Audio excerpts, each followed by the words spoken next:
తాను మోనార్క్ని తన పేరు ఇంకెవరికి ఉండేందుకు వీల్లేదని నార్త్ కొరియా నియంత కిమ్ జోంగ్ ఉన్ తాజా ఆదేశం. కుక్కలతో మామయ్యనే చంపించేసిన ఆయన దేశంలో తన పేరుతో తాను తప్ప ఇంకెవరు ఉండరాదని ఇప్పుడు చట్టం చేశారు.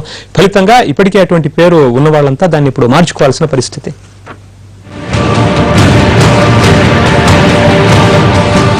ప్రపంచవ్యాప్తంగా ప్రజాస్వామ్య ప్రభుత్వాలు వస్తున్న తరుణంలో కొందరు నేతలు మాత్రం నియంతృత్వాన్ని పెంచి పోషిస్తూనే ఉన్నారు.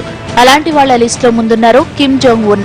ఫోర్బ్స్ శక్తివంతమైన వ్యక్తుల లిస్టులో 46వ స్థానంలో ఉన్న ఉన్ కు కండకావరం బాగా పెరిగింది. ఏకంగా తన పేరునే ఓ బ్రాండ్ లా ఫీల్ అవుతూ పేటెంట్ కూడా ఇచ్చేసుకున్నారు. కిమ్ జాంగ్ ఉన్ పేరును ఎవరూ పెట్టుకోవడానికి వీల్లేదని ఆదేశించడమే కాదు, ఇప్పటికే అలాంటి పేరు ఎవరికైనా ఉంటే మార్చేసుకోవాలని ఆజ్ఞలు జారీ చేసేశారు.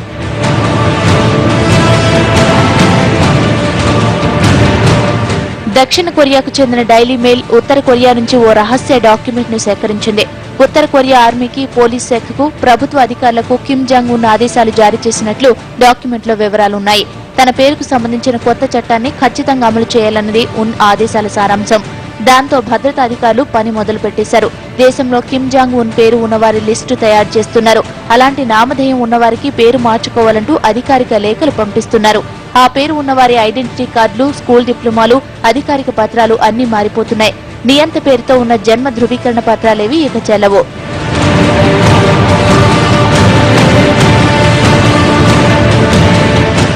గతంలో నార్త్ కొరియాని ఏలిన Kim to Sung, Kim Jong to కూడా ఇలాంటి ఆదేశాలే జారీ చేసి తమ పేర్లతో తాము తప్ప ఎవరూ లేకుండా చేశారు.